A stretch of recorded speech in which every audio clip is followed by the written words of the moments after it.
శుక్లాంబరధరం విష్ణుం శశివర్ణం చతుర్భుజం ప్రసన్నవదనం ధ్యాయేత్ సర్వవిఘ్నోపశాంతయే. ఓం గం గణపతయే నమః. ఓం శ్రీమాత్రే నమః. ఓం శ్రీ గురుభ్యో నమః. ఓం మహాసరస్వత్యై నమో నమః. ఆది ఆస్థాలను చూస్తున్నటువంటి మీ అందరికీ పేరు పేరున నా హృదయపూర్వక నమస్కారాలు. అలాగే విదేశాల్లో కూడా నివసిస్తూ నాకు తరచూ ఫోన్ చేస్తున్నటువంటి మీ అందరికీ కూడా పేరు పేరున నా హృదయపూర్వక నమస్కారాలు. ఇప్పుడు మనం 1 ఏప్రిల్ నుండి 30th ఏప్రిల్ 2026 వరకు కూడా 12 రాశుల వారికి ఎలా ఉండబోతుందో తెలుసుకుందాం. దానికంటే ముందర గ్రహాలు ఏ భావాలు ఉన్నాయి, అంటే ఏ రాశుల్లో ఉన్నాయి తెలుసుకుందామండి. మేషరాశిలో రవి, బుధ. రవి అంటే ఎగ్జాల్టేషన్ ఉంటాడండి. ఆయన 3 degrees దగ్గర పరమోచ్చలో ఉంటాడు. 14వ తారీఖున మాత్రమే మేషరాశిలోకి వచ్చాడు. ఉచ్చస్థితి రవి. శుక్రుడు కూడా ఉన్నాడు. అంటే రవి శుక్రుడు, బుధుడు 30th నుంచి ఆయన వచ్చేస్తాడు మేషరాశిలోకి. వృషభ రాశిలో శుక్రుడు 19th నుంచి మారుతున్నాడండి. వృషభ రాశిలో 19th నుంచి ఉంటాడు. గురుడు మిథున రాశిలోను, సింహరాశిలో కేతువు, కుంభరాశిలో కుజ, బుధ, రాహువులు, మీనరాశిలో బుధుడు కూడా 11th నుంచి మీనరాశిలోకి వచ్చేస్తున్నాడు. రవి శని కుజ బుధులు, రవి శని కుజ బుధులు మీనరాశిలో ఉంటారు. సరే, ఇదొకటండి. ఇంకోటి ఏంటంటే రాహుకేతుల మధ్యలోనే ప్లానెట్స్ అన్నీ ఉండిపోయాయి ఎక్సెప్ట్ చంద్రుడు. దీన్ని కాలసర్పదోషము అంటాం. ఈ కాలసర్పదోషం అనేది ఇండివిజువల్ పర్సన్స్ మీద, జాతకాల మీద కొద్దిగా ప్రభావం తక్కువగా ఉంటుంది. దేశ రాజకీయ నాయకుల మీద, దేశాల మీద, రాష్ట్రాల మీద ఈ రాహుకేతుల ప్రభావము కొద్దిగా ఎక్కువగా ఉంటుంది. దీన్ని సవ్యకాల సర్పదోషము అంటాం. ఎందుకంటే రాహు దగ్గర నుండి కేతువు వరకు కూడా గ్రహాలు ఉండిపోయాయి కాబట్టి. సో సవ్యకాల సర్పదోషం. సరే, పక్కన పెడదామండి. దానికి ఏం రెమెడీస్ చేసుకోవాలో అన్నీ మనం చెప్పుకుందాము. ఇప్పుడు మనం మేషరాశి గురించి తెలుసుకుందాం. మేషరాశిలో మీ రాశిలోనే రవి ఎగ్జాల్టేషన్లో ఉన్నాడు. 5th house lord Ravi exaltation వచ్చేసి రవి శుక్రుడితో కలిసి ఉన్నాడు. కాబట్టి రవి శుక్రులకు డిగ్రీస్ తేడా ఉంటుంది. కాబట్టి ఇద్దరు కూడా మీకు శుభ ఫలితాలు ఇవ్వడానికి అవకాశం ఉంది. పాపి అవుతాడు శుక్రుడు, అయినా మీకు రవి శుభ ఫలితాలు ఇవ్వడానికి అవకాశం ఉంది.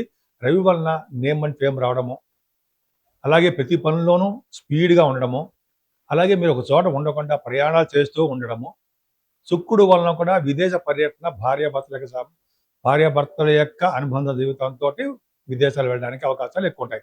ఏదేమైనా 19th నుండి శుక్రుడు ద్వితీయ భావంలోకి వచ్చాడు. 2nd house lord 2nd house ఉన్నాడు. అంటే చక్కటి భోజనం ఫస్ట్ పాయింట్ ఉంటుందండి ఎక్కడికి వెళ్ళినా కూడా. అంతేకాకుండా ధనప్రాప్తి, ధనం ఎప్పుడు కూడా మీకు లేదు అనే సమస్య ఉండదు. 19 మార్చి నుండి, ఏప్రిల్ నుండి. అంతేకాకుండా ఈ ఏప్రిల్లోనే శుక్రుడు ద్వితీయ భావంలో ఉండడం వలన చక్కటి విద్యని, అదృష్టాన్ని, సంగీతాన్ని గాయకుల్లోగా తయారు చేసే విధానాన్ని శుక్రుడు చేస్తుంటాడు. అందుకని పాటలు పాడే వాళ్ళకి, యాంకరింగ్ వృత్తిలో ఉన్న వాళ్ళకి ధనప్రాప్తి ఎక్కువగా కలుగుతూ ఉంటుంది. బహుశా వాళ్ళ ప్రోగ్రామ్స్ రీత్యా విదేశాల్లో కూడా ప్రోగ్రామ్స్ ఇవ్వడానికి అవకాశాలు ఎక్కువ ఉన్నాయి. శుక్రుడు ప్రభావం వల్ల కుటుంబంలో వృద్ధి కలుగుతుంటుంది. అంతేకాకుండా బంధువులంతా ప్రీతి కలుగుతూ ఉంటుంది. కంఠధ్వని పెరుగుతూ ఉంటుంది. ముఖవర్ష అద్భుతంగా ఉంటుంది. భరతనాట్య శాస్త్రంలో కోవిదులుగా ఉంటారు మీరు. అంతేకాకుండా దగ్గర ప్రాంత ప్రయాణాలు మీరు చేయవలసి వస్తుంది. మీ తోబుట్టువుల్ని కలవడము, ధైర్యంగా ప్రతి పనిలోనూ ముందంజలో ఉండడము, అకుంఠితమైన దీక్షతో ప్రతి పని చేయడానికి అవకాశం ఉంటుంది. చదువు విషయంలో ఎటువంటి ఆటంకాలు ఉండవండి. ఖచ్చితంగా చదువుకుంటారు. విద్యార్థులకి చదువులో ఆటంకాలు లేకుండా వాళ్ళు విద్యలో రాణిస్తారు. అంతేకాకుండా తల్లిగారి యొక్క ప్రేమాభిమానాలు మీ మీద ఎక్కువగా ఉంటాయి. మీకు రైతులకు కూడా కొంచెం చిన్న చిన్న ప్రాబ్లమ్స్ ఉన్నాయి. వాళ్ళ పంటలో అంత అద్భుతంగా రాణించలేకపోవచ్చు, కానీ అదృష్టం వాళ్ళ తోడు ఉంటుంది. కానీ సంతానం విషయంలో ఏమాత్రం ఇబ్బంది పడరు. పుత్రికా సంతానం కలగడానికి అవకాశాలు ఎక్కువ ఉన్నాయి. స్టాక్ మార్కెట్లో కూడా మీరు బాగా రాణించడానికి అవకాశం ఉంది. అలాగే ధర్మకార్యాలు, శుభకార్యాలు కూడా ఎక్కువ చేస్తుంటారు మీరు. వైవాహిక జీవితంలో కూడా చక్కటి అదృష్టము, ఆనందము మీకు కలగబోతోంది. అంటే అర్థం ఏంటంటే మీరు చక్కటి వివాహం అంటే చక్కటి మ్యాచెస్ రావడము, అంటే భార్య వలన భర్తకి, భర్త వలన భార్యకి కలిసి రావడమే కాకుండా అదృష్టము, వీళ్ళు కొత్తగా పెళ్ళయ్యే వాళ్ళకి కూడా మంచి చక్కటి సంబంధాలు కుదిరి త్వరగా మ్యారేజ్ అయిపోవడానికి అవకాశాలు ఎక్కువ ఉన్నాయి. మీరు చేస్తున్న బిజినెస్‌లో కూడా బాగా రాణిస్తారు. అంతేకాకుండా విదేశీ పర్యటన కూడా బాగా చేస్తారండి. 9th హౌస్‌లో తృతీయ భావంలో ఉన్నారు. అంటే దగ్గర ప్రాంత ప్రయాణాలు, దూర ప్రాంత ప్రయాణాలు, ఉన్నతమైన విద్య రీత్యా విదేశాలకు వెళ్ళడాలు, తీర్థయాత్రలు చేయడాలు, మీ బిజినెస్‌ల్లో కూడా బాగా రాణించడం జరుగుతుంది. అంతేకాకుండా మీ చేస్తున్న ఉద్యోగంలో కూడా చిన్న చిన్న మార్పులు సంభవిస్తాయండి. ప్రాబ్లమ్స్ కూడా ఉంటాయి మీకు. అంటే ముఖ్యంగా సాఫ్ట్‌వేర్ రంగ ఉద్యోగస్తులకి ఉద్యోగం ఉంటుందా? పోతుందా? అన్నట్టుగా ఉంటారు. కానీ కొద్దిగా జాగ్రత్తగా ఉండండి. లైక్ గవర్నమెంట్ సంబంధించిన ఉద్యోగస్తులు కూడా వాళ్ళకి చిన్న చిన్న ప్రాబ్లమ్స్ ఉన్నాయి. కానీ మీ వ్యాపారాల్లో ఉంది చూసారా? కుజ, బుధ, రాహులు ఉన్నారంటే వ్యాపారాల అభివృద్ధి ఖచ్చితంగా కలిగిస్తూ ఉంటారు. డౌట్ లేదు. అంతేకాకుండా కుజ, రాహుల వలన స్పోర్ట్స్ రంగంలో కూడా మీరు బాగా రాణించడానికి అవకాశాలు ఎక్కువ ఉన్నాయి. కుజ, రాహుల వలన. అలాగే 10వ తారీఖు వరకు కూడా బుధుడితో కలిసిన రాహు వలన మీరు ఎలక్ట్రానిక్స్ రంగంలోనూ నిష్ణాతులుగా ఉండడము, కంప్యూటర్స్ హార్డ్‌వేర్ సంబంధించిన వాటిలో కూడా నైపుణ్యత కలిగి ఉండడము మీకు బాగా ఉంటుందండి. కంప్యూటర్స్ రంగంలో బాగా డెవలప్‌మెంట్స్ ఉంటాయి. అలాగే బుధ, రాహుల కాంబినేషన్ వల్ల మీకు ఎక్కువగా న్యూస్ గ్యాదరింగ్, ప్రయాణాలు చేయడం ఇవన్నీ ఎక్కువ ఉంటాయి. స్పోర్ట్స్ రంగంలో కూడా మీరు బాగా రాణిస్తారు అనడంలో సందేహం లేదు. ముఖ్యంగా రియల్ ఎస్టేట్ రంగంలో ఉన్నవారికి, సినిమా రంగ పరిశ్రమలో ఉన్నవారికి కూడా ఆదాయ వనరులు బాగా పెరుగుతాయి. అదృష్టము, లాభాలు అధికంగా ఉంటాయి. ఇక్కడ మీకు 12వ భావంలో మీ రాష్ట్రాధిపతి అయినటువంటి కుజుడు శనితో కలిసిపోయాడు. శని ఇక్కడ బలవంతుడయ్యాడు. కొంత కొంత కాలం తర్వాత అంటే కొంత 1 మంత్ 15 డేస్ తర్వాత కుజుడు బలవంతుడైపోతాడు. గ్రహయుద్ధం జరుగుతుంది. సరే ఏంటి ప్రభావం ఏంటి? యాక్చువల్‌గా 12వ భావంలో కుజుడుతో కలిసిన శని 30 సంవత్సరాలకు ఒకసారి కుజు శనులు కలుస్తారు. మీనరాశిలో గురించి చెప్తున్నాను నేను. వలన మీనరాశిలో కలవడం వల్ల అంత అద్భుతంగా మీకు ఉండదండి. ముఖ్యంగా కొంతమందికి ఏమవుతుందంటే వాళ్ళకి దేశాంతరాలు వదిలిపెట్టి విదేశాలకు వెళ్ళిపోవచ్చు. అలాగే జలగండం నీటి వల్ల ప్రమాదం ఉంటుంది. వాహనాల మీద ప్రమాదం ఉంటుంది. వాహనాల వల్ల అగ్ని వల్ల ప్రమాదము, అలాగే ఎలక్ట్రిక్ షాక్స్ వల్ల ప్రమాదము జరగడానికే ఎక్కువ అవకాశాలు ఉన్నాయి. కొద్దిగా ఏంటంటే ఇవి కొద్దిగా రాజయోగం మాత్రం తక్కువగా ఉంటుంది. రవి బుధులు 12 బలం ఉన్న దైవ దర్శనాలు, దేవతా ప్రీతి ఇవన్నీ ఎక్కువ ఉంటాయి. కానీ శని కుజుల వలన ఆపరేషన్ జరగడానికి అవకాశం ఉంటుంది. బోన్స్ విరగడమో, బ్లడ్ కనపడమో అందరికీ కాదండి. కొంతమందికి ఉండడానికి అవకాశాలు ఉన్నాయి. శని కుజులు మ్యాలెఫిక్స్ అయ్యారు కాబట్టి, పాపయ్యారు కాబట్టి వాళ్ళు మంచి చెయ్యరు. నేను మీ వాటిలో వాడినారంటారు. ఆది ఆస్ట్రాలజీ మాట్లాడుతున్నానండి. ఆది ఆస్ట్రాలజీ అంటేనే ట్రస్ట్, నమ్మకం.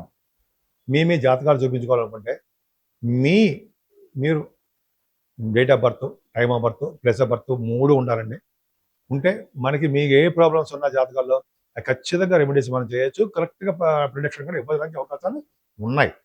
అంతేకాకుండా మీ వాస్తు సంబంధించిన విషయాల్లో కూడా మీకు ఏ మాత్రం ప్రాబ్లమ్స్ ఉన్నా తప్పకుండా నేను సలహాలు ఇస్తానండి. ఖచ్చితంగా బాగుంటుంది. ఇప్పుడు మనం రెమెడీస్ గురించి మాట్లాడుకుందామండి. 12 రాసుల వారికి కుజశనుల వల్లనే ప్రాబ్లమ్స్ ఉన్నాయి. 30 సంవత్సరాలకు ఒకసారి కలిసేటువంటి శని కుజులు మీన రాశిలో ఉన్నారు కాబట్టి వాళ్ళు ప్రమాదాన్ని సృష్టిస్తారు. దేశాల మధ్యలోను, రాష్ట్రాల మధ్యలోను, అలాగే రాజకీయ నాయకుల మధ్యలోను. ఇవి శని కుజుల యొక్క కాంబినేషన్. అంతేకాకుండా కాలసర్పదోషంలో కూడా ఉండిపోయాం మనం. ఫస్ట్ పాయింట్ కాలసర్పదోషంలో ఉండిపోవడము, శని కుజుల కాంబినేషన్ వల్ల అల్లకల్లోలం అవుతుంది చూసారా రాష్ట్రాలు, దేశాలు. ఇదే కారణం. ఎందుకంటే కాలసర్పదోషం, సవ్య కాలసర్పదోషము. మనం ఏం చేయాలి? ఏం లేదండి, రాహుకేతులకి పూజ చేయించుకోవడం కంపల్సరీయే. చేయించుకోవడం వల్ల అంటే మనకి మనం వెళ్తుంటాం కదండి, కాలసర్పదోషం కాళహస్తి వెళ్తుంటాం కదా, కాళహస్తిలో కానీ మన ఊళ్ళో కానీ రాహుకేతులు పూజ చేయించుకోవడం వల్ల శనీశ్వరుడికి 7 వారాల పాటు 12 రాసుల వాళ్ళు 7 వారాల పాటు తైలాభిషేకం ఖచ్చితంగా చేయించుకోవాల్సింది. అదొకటి ఇంపార్టెంట్. కుజుడు ప్రభావం కూడా తగ్గాలి, కుజుడు బలం కూడా పెరగాలి. కాబట్టి కుజుడు ప్రభావం ఉండాలంటే స్వామి వారికి అంటే సుబ్రహ్మణ్యేశ్వర స్వామి వారికి పుట్టలు కనిపిస్తుంది సార్, ఆ పుట్టలు కూడా ఉంటుంది, పావు పుట్టలు. వాటిలో నీళ్లు పోయడము, పాలు పోయడము, నీళ్లు గమ్ముకొని వచ్చింది, పాలు పోయడము. అలాగే గుడ్లు మాత్రం వేయకూడదండి. కళ్యాణాలు, సుబ్రహ్మణ్యేశ్వర స్వామి వారికి కళ్యాణాలు చేయడము ఖచ్చితంగా చేయడం జరుగుతుందండి. మళ్ళీ దేవసేన సహిత సుబ్రహ్మణ్యేశ్వర స్వామి వారికి కళ్యాణాలు చేయిస్తే ఈ ఫైర్ యాక్సిడెంట్స్, ఈ ప్రమాదాలు, అగ్ని వలన వచ్చే ప్రమాదాలు, వాహనాల వచ్చే ప్రమాదాలు, నీటి వలన వచ్చే ప్రమాదాలు అన్ని తగ్గుముఖం పడతాయి. స్వామివారిని మల్లె పువ్వులతో పూజించడం వలన అద్భుతమైన ఫలితాలు ఉంటాయండి. అంతేకాకుండా ఈశ్వరుణ్ణి, శివుడిని, ఆయన మల్లెపూలతోటి పూజిస్తే త్వరగా పెళ్ళిళ్ళు అవుతాయి. అలాగే భార్య భర్త కలిసి ఉంటారు. మారేడు దళాలతో పూజిస్తే ధనప్రాప్తి కలుగుతుంది. విష్ణువు దగ్గర అఖండ దీపారాధన, వెంకటేశ్వర దగ్గర అంటే ఆయన దగ్గర కదండి, ధ్వజస్తంభం దగ్గర ఎక్కడ చూసుకుని అఖండ దీపారాధన చేయడం వల్ల శనీశ్వరంలో వచ్చే దోషాలు తొలగి సర్వసుఖాలు కలుగుతాయి. ఆంజనేయ స్వామి వారు మాత్రం మర్చిపోకుండా మనం సర్వదా రక్షగా మనం కాపాడేవారు ఆ భగవంతుడు ఆంజనేయ స్వామి వారే. మీ అందరికీ పేరు పేరున మీ అందరికి కూడా సంపూర్ణంగా బాగుండాలని, మీ కోరుకున్న వాటిల్లో ఉత్తీర్ణత ఉండాలని, ఐశ్వర్యము, అదృష్టము తోడుగా ఉండాలని, వాటన్నిటితో పాటు సంపూర్ణమైన ఆరోగ్యవంతులుగా ఉండాలని, మీరందరూ ఉంటారని కూడా, ఆ భగవంతుడికి ఆశీస్సులతో మనందరం ఉండాలని కూడా నేను మనస్ఫూర్తిగా కోరుకుంటున్నాను.